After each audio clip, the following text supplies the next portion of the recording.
আলস্য আপনার আরো একটা অত্যন্ত বড় শত্রু, যা আপনার মনের মধ্যে বসবাস করে আর ধীরে ধীরে আপনার কার্য শরীরের একটা অংশ হয়ে ওঠে। সব কাজে দেরি করিয়ে দেয়, সবকিছু নষ্ট করে দিতে পারে এই আলস্য। এই কাজ আজকে হলো না, কোনো ব্যাপার নয়, কালকে করে নেব। প্রকৃতি আমাদের এটা শেখায় না। ভেবে দেখুন, যদি সূর্য এটা ভাবে যে কাল উদিত হব না, কিছুদিন পরে উদয় হব, তাহলে কি হবে? সমগ্র পৃথিবীর বিনাশ হয়ে যাবে, ঠিক কিনা? দেখুন, এই আলস্য নিয়ে খুব সুন্দর একটা কথা আছে, আলস্যস্য কুতো বিদ্যা। অর্থাৎ যিনি অলস হয়ে বসে থাকেন তিনি বিদ্যা লাভ করেন না, জ্ঞান লাভ করেন না, আর জ্ঞান না থাকলে তিনি ধন অর্জন করতে পারেন না। তার জীবনে সুখ স্বাচ্ছন্দ্যের অভাব থাকে, বন্ধুর অভাব থাকে। যেখানে সুখ স্বাচ্ছন্দ্য নেই, মিত্র নেই, আপনজন নেই, জ্ঞান নেই, সেখানে আনন্দ কিভাবে বাস করতে পারে? সেই জন্য কথায় আছে, যিনি কর্ম করেন তিনি এই সংসারে যে কোনো সুখ স্বাচ্ছন্দ্য ভোগ করতে পারেন। তাই কর্ম করুন, সময়কে সম্মান করুন, আর এই আলস্যের উপর বিজয় লাভ করুন। আর আমার সাথে ভালোবেসে বলুন, রাধা রাধা। জীবনে যদি আপনি বন্ধু লাভ করতে চান, তাহলে আপনাকে অনেকগুলো কাজ করতে হবে। প্রথমে একজন যোগ্য পাত্র সন্ধান করতে হবে, তারপর তার সাথে সময় কাটাতে হবে, সুখ দুঃখে তার সাথে থাকতে হবে, তবে গিয়ে সে বন্ধু হবে। কিন্তু যদি আপনি শত্রু খুঁজতে চান, তাহলে কোথাও যাওয়ার দরকার নেই, কারণ আপনার সব থেকে বড় শত্রু আর কোথাও নেই, আপনারই মনের মধ্যে, আপনার চেতনায় রয়েছে। ক্রোধ, মোহ, লোভ, কাম, মদ, মাৎসর্য। এ এমন 6 সব থেকে বড় শত্রু, যা আপনার আগামী 7 জন্ম নষ্ট করে দিতে পারে, যদি আপনি এদের না সামলাতে পারেন। এবার এদের সাথে যদি যুদ্ধ করতে হয়, তাহলে একটা মহাভারতের মতো দেখুন, যেখানে অর্জুনও আপনি আর কৃষ্ণও সেই আপনি। কারণ এই যুদ্ধ আর অন্য কারোর সাথে নয়, বরং নিজের সাথে। এগুলো অন্তর মনের যুদ্ধ, আর এটা জয় করা যেতে পারে নিয়ন্ত্রণ এবং অনবরত চেষ্টার দ্বারা। তাই এটাই করুন, এই 6 শত্রুকে পরাজিত করুন এবং আমার সাথে ভালোবেসে বলুন, রাধা রাধা। বেশিরভাগ মানুষই এই কথা জানেন যে আমাদের শরীর 5টি তত্ত্ব দ্বারা নির্মিত, যাকে আমরা পঞ্চতত্ত্ব বলি: জল, অগ্নি, বায়ু, ধরিত্রী এবং আকাশ। এবার এই কথা আমরা সকলে জানি, কিন্তু এগুলোর সাথে কিছু গুণ জড়িয়ে রয়েছে যেগুলো আমরা দেখতে পাই না। যদি এই গুণগুলি আমরা আত্মসাৎ করতে শিখে যাই, তাহলে সাক্ষাৎ পরমেশ্বরের দর্শন আমরা পেতে পারি। যদি কথা বলি প্রথম তত্ত্বের, জলের কথা, জল যা প্রত্যেক জ্বলনকে শীতলতা প্রদান করে। এই জলকে দেখুন, যা শুধু প্রবাহিত হতে জানে, থামতে জানে না। জল পাথরের সাথে সংঘর্ষ করতে জানে, যার পথে অনেক বাধা আসে, কিন্তু সে প্রবাহিত হতে থাকে। নিরাকার হলো এই জল, যে কোনো পাত্রেই রাখুন না কেন, তার আকার ধারণ করে নেবে। এটাই হলো এর বিশেষত্ব, এবং এটাই হলো আমাদের শিক্ষা। কিভাবে প্রবাহমান থাকতে হবে, কিভাবে আমাদের থামলে চলবে না, তাতে আমাদের পথের মধ্যে যতই যেরকমই সমস্যা আসুক না কেন, আমাদের এই জলের মতোই নিরাকার হয়ে যে কোনো পরিস্থিতিতেই প্রবাহমান থাকতে হবে। এই শিক্ষাই জলের থেকে লাভ করুন, আর আমার সাথে ভালোবেসে বলুন, রাধা রাধা। পঞ্চতত্ত্বের মধ্যে দ্বিতীয় তত্ত্ব হল ধরণী, ভূমি, যাকে আমরা ধরণী মাতা বলি। এই ধরণী ধৈর্য ধারণ করে, আর এর ওপরেই আমাদের সমগ্র সংসার নির্ভরশীল। কারণ এই ভূমি সহ্য ক্ষমতা রাখে, এর সহ্য ক্ষমতা হলো অপরিসীম। সন্তান যতই আঘাত প্রদান করুক না কেন, প্রেম পূর্বক সহ্য করে আর তার বদলে অমূল্য রত্ন প্রদান করে। সন্তান যদি হাল চালায় তাহলে তার বদলে তাকে অন্ন প্রদান করে। এটাই হলো ধরনী। এবার এর থেকে আমরা কি শিক্ষা পেতে পারি? এটাই যে কারোর জন্য কিছু করা বা কাউকে কিছু দেওয়া মনে কোনো কামনা ছাড়াই। আর এই কথাটা বুঝে যান, যদি কারোর জন্য কামনা না রেখে বা কোনো পাওয়ার আশা না রেখে কারোর জন্য কিছু করেন বা কারোকে কিছু দেন, যদি এটা আপনি শিখতে পারেন তবে আপনি ভালোবাসতে শিখে গেছেন। আর সেই জন্যই এই ধরিত্রীকে মাতা বলা হয়, কারণ মাতা শুধু উনি নন যিনি গর্ভে সন্তানকে ধারণ করেন, মাতা তো উনিও যিনি জীবন বাঁচতে শেখান, যিনি জীবন বাঁচার উদাহরণ প্রদান করেন। তাহলে ধরনীর থেকে এই নিঃস্বার্থ ভাব শিখুন, নিঃস্বার্থ ভালোবাসা শিখুন, আর এই ভালোবাসার সাথেই বলুন রাধা রাধা। বায়ু পঞ্চতত্ত্বের মধ্যে তৃতীয় তত্ত্ব। কেউ একে সমীর বলে, আবার কেউ একে পবন বলে। প্রথম কথা হলো এটাই যে এই বায়ু আমাদের জীবন দান করে প্রতিদিন, প্রত্যেক মুহূর্তে। এই বায়ুর কারণেই আমরা নিঃশ্বাস নিতে পারি, জীবিত থাকতে পারি। এই বায়ুই হলো সেই যা সকল মেঘেদের একত্রিত করে একটি স্থানে আর বর্ষা ঘটায়। আর এই বর্ষার কারণেই এই ধরিত্রীতে অন্ন উৎপন্ন হয়। এই বায়ুকে দেখুন, কখনো এতটা সৌম্য যে আপনার কোনোই তফাৎ বোধ হয় না, আর কখনো কখনো এমন রূপ ধারণ করে ফেলে যে অনেক বড় বড় পর্বতের আকার পর্যন্ত বদলে ফেলে। এটাই হলো বায়ুর বিশেষত্ব। বায়ু শেখায় যে সময়ের সাথে সাথে বইতে থাকো, সকলকে জীবন দান করো, সকলকে সাহায্য করো, কিন্তু যখন বিপদ সামনে আসবে তখন দৃঢ় হয়ে সম্মুখীন হও। বাধা অনুযায়ী নিজেকে গড়ে নিতে হবে, আর কখন কতটা কঠোর হতে হবে আর কখন কতটা সৌম্য হতে হবে এটা বায়ুকে দেখে শিখুন, আর আমার সাথে ভালোবেসে বলুন রাধা রাধা। অগ্নি চতুর্থ তত্ত্ব, সব থেকে বেশি গুরুত্বপূর্ণ কিন্তু তার থেকেও বেশি ভয়াবহ। কখনো অগ্নিকে নিয়ন্ত্রিত রূপে উনুনে জ্বলতে দেখেছেন? এই অগ্নি আমাদের খাবার বানাতে সাহায্য করে, যা আমাদের শক্তি প্রদান করে। কিন্তু এই অগ্নি যখন বিচলিত হয়ে, অনিয়ন্ত্রিত হয়ে কোনো বনের আগুন হয়ে ওঠে, তখন মহা বিনাশ ঘটে যায়। আপনারই অন্তরের ঊর্জা হলো এই অগ্নি। এটা আপনার শক্তিও, আপনার ক্রোধ। একে ব্যবহার কিভাবে করবেন তা আপনারই হাতে। যদি কোনো ব্যক্তি নিজের অন্তরের এই ঊর্জাকে ব্যবহার করেন শক্তির রূপে, তাহলে সে বিকাশ ঘটাতে পারে, নির্মাণ ঘটাতে পারে। কিন্তু যদি কোনো ব্যক্তি তার অন্তরের ঊর্জাকে বিধ্বংসী অস্ত্র বানিয়ে ফেলেন, তাহলে নিশ্চিত রূপে মহা বিনাশ ঘটতে পারে, যাতে বিনাশ তারও অবশ্যই হবে।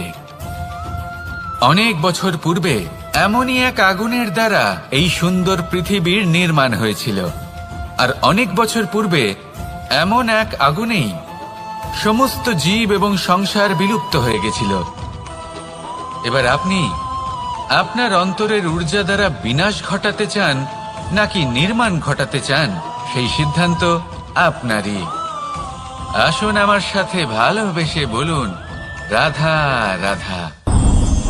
পঞ্চম তত্ত্ব, আকাশ নব ব্যোম। আসলে কোনো ভ্রম নাকি সত্য? ভ্রম তো হতে পারে না, কারণ ভ্রমের মধ্যে কেউ বাঁচতেই পারে না। আর যদি সত্য হয় তাহলে এতটাই বিশাল যে আমাদের চোখের থেকে, আমাদের ইন্দ্রিয়ের থেকে, আমাদের মস্তিষ্কের থেকে, আমাদের চিন্তা ভাবনার থেকেও অনেক ঊর্ধ্বে, যাকে আমরা বুঝতেই পারি না। এটা যতটাই বিশাল আকার, ঠিক ততটাই সরল। এই আকাশ যতই অন্ধকারাচ্ছন্ন, ততটাই আলোর প্রকাশ প্রদান করে থাকে। দেখতে গেলে এ হলো জীবনের সঞ্চালক, কিন্তু যদি ক্রুদ্ধ হয়ে যায় তাহলে প্রাণ কেড়ে নিতেও দ্বিধা বোধ করে না। এই আকাশ শুধুমাত্র পৃথিবী লোক নয়, বরং এই সমগ্র ব্রহ্মাণ্ডকে, এই সমগ্র সৃষ্টিকে, এর প্রত্যেকটা তারাকে, প্রত্যেকটা গ্রহকে একটা বিশেষ স্থান প্রদান করে। এর নিজের কোনোই অস্তিত্ব নেই, কিন্তু সকলকে অস্তিত্ব প্রদান করে। এটাই হলো এই আকাশের মাহাত্ম্য। এই আকাশে হলো মাহাত্ম্যের প্রতিরূপ, যা আমাদের ভাবনা দ্বারা উৎপন্ন হয়। আপনিও আকাশের মতো এই বোধকে আপন করে নিন। আপনার জীবনও আকাশের মতন মহান এবং বিশাল হয়ে উঠবে।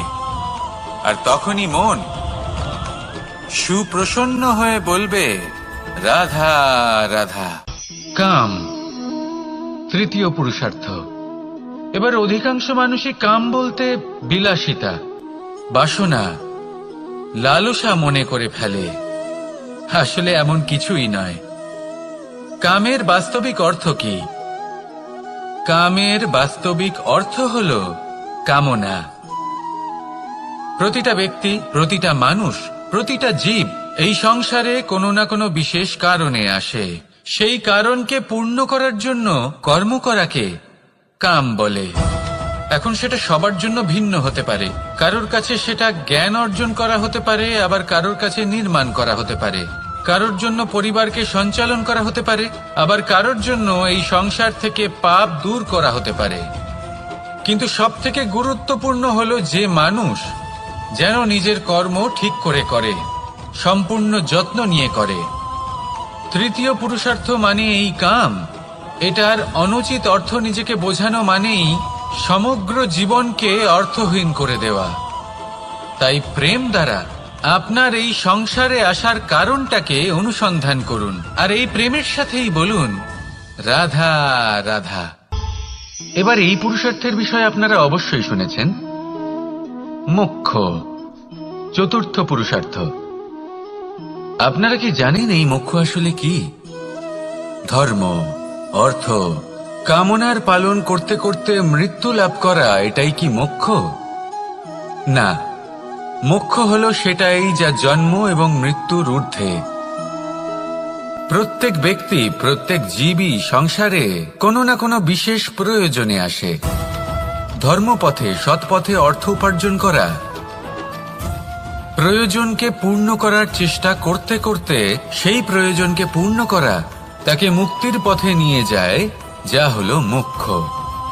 যদি এই মোক্ষ লাভ না হয় তাহলে মানুষ জন্ম এবং মৃত্যুর এই চক্রে বারবার ফিরে আসবে। তাই নিঃস্বার্থভাবে সদ্ভাব নিয়ে কর্ম করুন, সকলকে ভালোবাসুন, আর আমার সাথে বলুন, রাধা রাধা। মানুষ বড়ই বিচিত্র প্রাণী। অধিক থেকে অধিকতর ধন লাভ করার চেষ্টায় নিজের শরীরকে নষ্ট করে ফেলেন, নিজের শক্তি হারিয়ে ফেলেন, নিজের সামর্থ্য হারিয়ে ফেলেন। আর যে ধন লাভ করেন সেটা কোথায় যায়? সেই শক্তি, সেই সামর্থ্যকে আবার ফিরে পাওয়ার জন্য। আর কিছু মানুষ জীবন এমন ভাবে যাপন করেন যেন তা কখনোই শেষ হবে না, কিন্তু শেষ তো সবারই হবে। আর যখনই শেষটা কাছে চলে আসে তখন মানুষ এটা বুঝতে পারেন যে সে জীবনকে উপভোগ করেননি। তার কারণটা কি? লালসা। এই লালসা জন্ম দেয় লোভকে, আর এই লোভ জন্ম দেয় আপনারই বিনাশকে।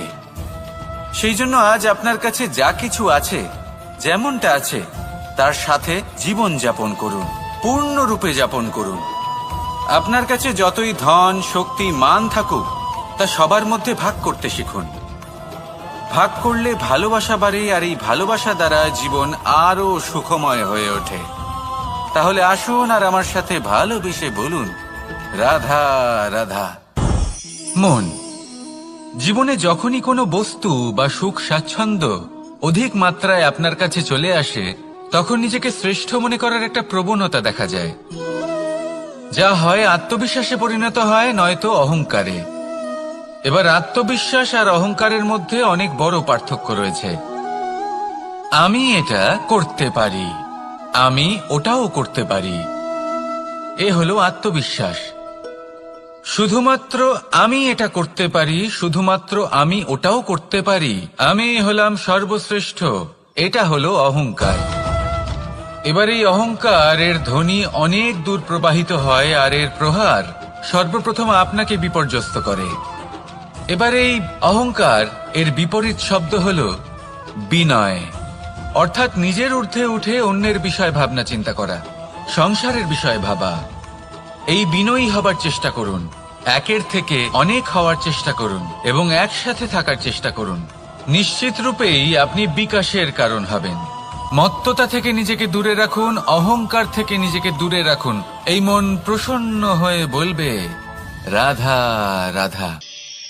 জীবনে যখন কোনো ব্যক্তি নিজের লক্ষ্য প্রাপ্তির জন্য নিরন্তর পরিশ্রম করতে থাকেন, চেষ্টা করতে থাকেন, তখন তিনি কষ্ট অনুভব করেন, কখনো শারীরিক কষ্ট, কখনো মানসিক কষ্ট। এবার উনি এটা ভাবতে থাকেন যে আমি কি উচিত করছি নাকি অনুচিত করছি। কারণ অন্যদিকে এমন একজন ব্যক্তিও আছেন যিনি একদমই পরিশ্রম চেষ্টা করছেন না। তিনি মদিরা পান করেন, বিলাসিতায় জীবন কাটান, অলস প্রকৃতির হয়ে ওঠেন, নিদ্রাতে বিলীন হয়ে থাকেন আর ভাবেন যে তিনি সুখ লাভ করছেন। কিন্তু এরকম কেন হয়? কারণ যখন আমরা সৎ পথে থাকি, উচিত পথে চলি, লক্ষ্য প্রাপ্ত করার জন্য চেষ্টা করতে থাকি, তখন আমাদের ভেতরে থাকা নেতিবাচক শক্তি এবং পাপ এই দেহকে ত্যাগ করে দেয়। আর এই অনুভূতিটাই আমাদের দুঃখের অনুভূতি দেয়, কষ্ট দেয়। এবার সেখানে যদি আমরা কুপথে চলি, অনুচিত পথে চলতে থাকি, তাহলে আমাদের ভেতরে থাকা পুণ্য এবং ধনাত্মক শক্তি আমাদের দেহ ত্যাগ করে দেয়। আর এই অনুভূতির কারণেই আমরা সুখ অনুভব করি। কিন্তু কখনো ভাববেন যে এই সুখ বেশি সময় পর্যন্ত থাকে না। সেই জন্য সবসময় মনে রাখবেন, যদি আপনি জানেন যে এটাই আপনার লক্ষ্য, এটাই উচিত পথ, শুভ পথ, তাতে নিরন্তরভাবে এগিয়ে যেতে চেষ্টা করতে থাকুন। এই কষ্ট আপনাকে সুখের পরাকাষ্ঠায় কখন পৌঁছে দেবে তা আপনি জানতেই পারবেন না। আসুন আমার সাথে ভালোবেসে বলুন রাধা রাধা। ঈর্ষা আমাদেরই মনে বসবাস করা আরো একটা শত্রু। তবে এই শত্রু কখনো কখনো আমাদের জন্য লাভদায়কও হতে পারে, কিন্তু যদি আমরা সতর্ক না থাকি তাহলে সেটা ততটাই ঘাতক হয়ে উঠতে পারে। যদি আপনার কোনো প্রতিদ্বন্দ্বী থেকে থাকে যে এগিয়ে চলেছে, তাকে দেখে আপনার মনে ঈর্ষা উৎপন্ন হয়, আর ঈর্ষাবশত আপনি নিরন্তর চেষ্টা করতে থাকেন, পরিশ্রম করতে থাকেন সামনে এগোনোর জন্য, তাহলে তার দ্বারা আপনার বিকাশই হবে। কিন্তু যদি আপনি নিজের বিরোধীকে শেষ করতে দেওয়ার জন্য অগ্রসর হন, তাকে বিনাশ করার জন্য অগ্রসর হন, তাহলে এই ঈর্ষা প্রথমে আপনার বিনাশ অবশ্যই করবে। একটা কথা আছে, এটা পশু প্রবৃত্তি, আপনি শুধুই নিজের বিকাশের কথা ভাববেন। তিনিই হলেন প্রকৃত মানুষ, যিনি অন্য মানুষের জন্য প্রাণও দিতে পারেন। এই ঈর্ষা যদি আপনাকে বিকাশের পথে নিয়ে যেতে পারে তাহলে খুবই ভালো। যদি আপনাকে অন্য কাউকে বিনাশ করে দেওয়ার পথে অগ্রসর করে, তাহলে তার থেকে দূরে থাকাই ভালো। যেমন ধরুন, আপনার কাছে একটা সূচ আছে, যার দ্বারা আপনি ছেঁড়া কাপড়ও সেলাই করতে পারবেন বা অন্য কারোর পাত্রে ছিদ্রও করে দিতে পারবেন। আপনি কি চাইবেন, নিজের বিকাশ নাকি অন্য কারোর বিনাশ? সিদ্ধান্ত আপনারই। আসুন আর আমার সাথে ভালোবেসে বলুন রাধা রাধা। বিষ এবং অমৃত, এর ভিত্তিতেই সংসার চক্র চলতে থাকে। যখন সমুদ্র মন্থন হয়েছিল তখন এই দুই প্রাপ্ত হয়েছিল। প্রথমে বিষ পাওয়া গেল, তারপর অমৃত। জীবন মন্থন করলেও এগুলো লাভ করা যায়। এবার এই যে বিষ, তা হলো অমৃতের থেকে অনেক বেশি শক্তিশালী এবং সেই জন্যই অনেক বেশি ঘাতকও। এবার বোঝার চেষ্টা করি এই বিষ আসলে কি। যে কোনো বস্তু বা কোনো ভাব যদি মাত্রার থেকে বেশি পরিমাণে আপনার কাছে থাকে, প্রয়োজনের থেকে বেশি আপনার কাছে থাকে, তাহলে সেটা আপনার কাছে বিষ সমান হতে পারে। তা সে ধন হোক, শক্তি হোক, সম্মান হোক, ইত্যাদি ইত্যাদি। যদি আপনার কাছে এমন কিছু থেকে থাকে যা মাত্রার থেকে বেশি পরিমাণে আপনার কাছে আছে, তাহলে তাকে ভাগ করতে শিখুন। যদি আপনি ভাগ করতে শিখে যান, তাহলে এই বিষই আপনার জন্য অমৃতে পরিণত হবে, আর তাদের কাছেও অমৃত সমান হয়ে উঠবে যাদের এই সাহায্যের প্রয়োজন। তাহলে ভাগ করে নিতে শিখুন আর আমার সাথে ভালোবেসে বলুন, রাধা রাধা। কোনো বাড়িতে, কোনো পরিবারে যখন কারোর জন্ম হয়, তখন তা কত সুখের মুহূর্ত হয়। সেই ছোট্ট সন্তান যখন কিছুটা বড় হয়, সে হাঁটার চেষ্টা করে, আর সেই প্রক্রিয়াতেও খুব বড় একটা শিক্ষা লুকিয়ে রয়েছে, ঠেলে দেওয়া। যখন আপনি হাঁটতে চান, সামনে এগোতে চান, তখন আপনি কি করেন? নিজের পায়ের তলার যে মাটি, তাকে আপনি পেছনে ঠেলে দেন। ব্যাস, এই একই জিনিস তো জীবনেও শিখতে হবে। এবার যদি আপনি জ্ঞানের পথে অগ্রসর হতে চান, তাহলে অজ্ঞানতাকে পেছনে সরিয়ে দিতে হবে। যদি আপনি প্রকাশের দিকে এগোতে চান, তাহলে অন্ধকারকে পেছনে সরিয়ে দিতে হবে। যদি আপনি ভবিষ্যতে সফল হতে চান, তাহলে অতীতের যে অসফলতাগুলিকে পেছনে সরিয়ে দিতে হবে। যে জল বইতে বইতে থেমে যায়, তাকে আমরা নালা বলে থাকি। তার থেকে দুর্গন্ধ বের হয়। কিন্তু যে জল বইতেই থাকে, তাকেই আমরা পবিত্র জল বলি। তাহলে আপনিও কর্ম করতে থাকুন, কখনো থামবেন না। আর আমার সাথে ভালোবেসে বলুন, রাধা রাধা। যোগাসন। যোগাসনে আসন অত্যন্ত গুরুত্বপূর্ণ। এবার আমি বলবো সবথেকে শ্রেষ্ঠ আসন কোনটি। আশ্বাস। নিজেকে আশ্বস্ত করতে থাকুন যে আমি আছি, সব ঠিক হবে, যা হচ্ছে ভালোর জন্য হচ্ছে। এই আশ্বাস আপনাকে জীবনে এমন ধনাত্মক বিশ্বাস দেবে যে আপনি বড় বড় সমস্যার সমাধান করতে পারবেন। এবার যদি কথা বলি সবথেকে কঠিন সময়ের, তাহলে সেটা হলো বিচ্ছেদের। যা মা সীতাকে সহ্য করতে হয়েছে, শ্রীরামের জন্য রাধা কৃষ্ণকেও সহ্য করতে হয়েছে। যে ব্যক্তি বিচ্ছেদের সময় সঠিক পথে চলে এসেছে, সে জীবনে অনেক শ্রেষ্ঠ স্থানে অবশ্যই পৌঁছতে পারবে। এবার যদি কথা বলি সবথেকে জরুরি এবং গুরুত্বপূর্ণ সময়ের, তাহলে সেটা হলো সংযোগ। সকলকে সাহায্য করতে থাকুন। আপনি অন্যদের সাহায্য করে তাদের যত আনন্দ দিতে পারবেন, ততটাই আনন্দ আপনারও জীবনে অবশ্যই আসবে। আসুন আর আমার সাথে ভালোবেসে বলুন, রাধা রাধা। কামবোধ, এটাই আপনার অন্তরের প্রথম শত্রু। বেশিরভাগ মানুষই কামবোধ বলতে লালসা বোঝেন, কিন্তু এটা সম্পূর্ণ সত্য নয়। কামের আসল অর্থ হলো কামনা। এটা খুবই সহজ ব্যাপার। মনুষ্য শরীর থাকলে, মানুষের মন থাকলে, এই কামনা অবশ্যই থাকবে। এবার এটাই দেখতে হবে যে এই কামনা নেতিবাচক কামনা নাকি ইতিবাচক কামনা। অন্য কারোর জিনিসে নজর দেওয়া, অন্য কোনো মানুষের উপর নজর দেওয়া, কোনো অনুচিত বস্তুর দিকে নজর দেওয়া, এই নেতিবাচক কামনা। আর এই দুষ্কামনা মানুষকে দিয়ে অপকর্ম করাবেই করাবে। তাই মনে রাখবেন, যে ব্যক্তি নিজের কামনাকে নিয়ন্ত্রণে রাখতে পারেন, তিনি সঠিক পথেও থাকেন, সঠিক লক্ষ্যে পৌঁছতেও পারেন। যিনি কামনা নিয়ন্ত্রণে রাখতে পারেন না, তিনি তার পথও হারিয়ে ফেলেন এবং লক্ষ্যচ্যুতও হন। তাই মনে রাখবেন, নিজের কামনাগুলিকে নিয়ন্ত্রণে রাখুন। কাম নামক এই শত্রুর ওপর বিজয় লাভ করুন। আর আমার সাথে ভালোবেসে বলুন, রাধা রাধা। ক্রোধ, আপনার অন্তরের আরো একটা শত্রু। এই ক্রোধ আসলে কি? আপনার মনের এক ভাবনা, যা আপনার মনেই উৎপন্ন হয়। এই মন আত্মার সাথে যুক্ত থাকে। এখন একটা ভাবনা যা আত্মার সাথে যুক্ত থাকে, তাকে অনুচিত কেন বলা হয়, সেটা বোঝার চেষ্টা করুন। ক্রোধ কখনো কখনো জরুরি হয়, বিশেষ রূপে তখন যখন আপনি সঠিক পক্ষে দাঁড়িয়ে রয়েছেন এবং সামনের ব্যক্তি অধর্মের পক্ষে রয়েছেন। আর বিনম্রভাবে মানছেন না। যেমন শ্রীরাম ক্রুদ্ধ হয়েছিলেন সাগরের ওপর, ওটা উচিত ছিল, আর তা ততক্ষণই উচিত যতক্ষণ আপনি ক্রোধকে নিয়ন্ত্রণ করছেন। যদি ক্রোধ আপনাকে নিয়ন্ত্রণ করতে শুরু করে তাহলে পরিস্থিতি এমনও হতে পারে, ধরুন একজন ব্যক্তির প্রতি ক্রোধের কারণে আপনি তার ক্ষতি করতে চান।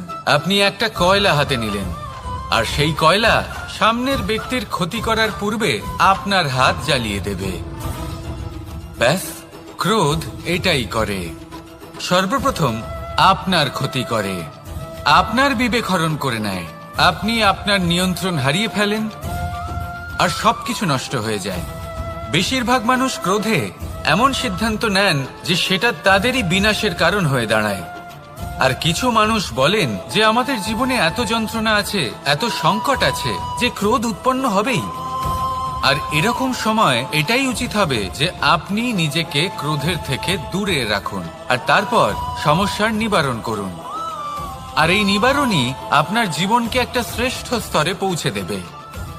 তাহলে ক্রোধ থেকে দূরে থাকুন, সুপ্রসন্ন থাকুন, আর আমার সাথে ভালোবেসে বলুন, রাধা রাধা।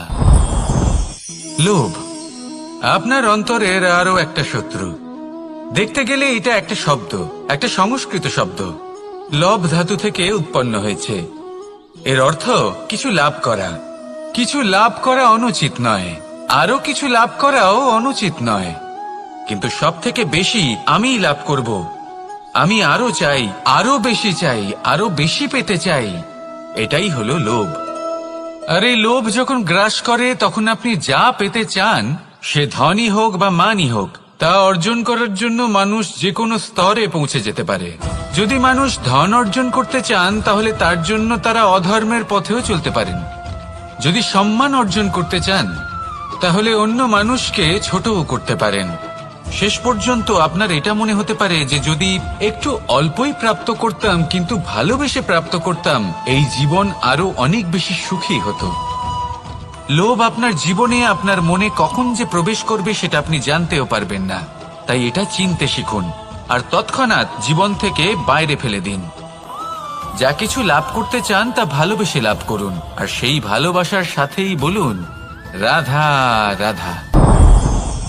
মোহ আপনার অন্তরের আরো একটা শত্রু। এবার মানুষ প্রেম আর মোহের মধ্যে পার্থক্য বুঝতে পারে না। কিছু মানুষ ভাবে যে মোহর মধ্যে খারাপ কি আছে। যদি কোনো মানুষের তার বাবা মার প্রতি, তার সন্তানের প্রতি মোহ থাকে, তবে খারাপ কি আছে?